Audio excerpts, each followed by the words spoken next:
அப்படி கண் இமைத்தா நான் எப்படி உன்னை ரசிப்பேன்.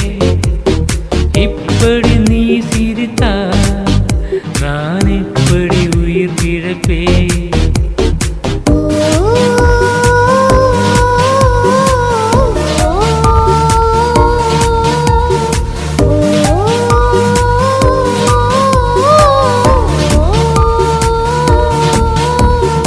இப்படி மழை அடித்தா நான் எப்படி கூடை பிடிப்பேன்.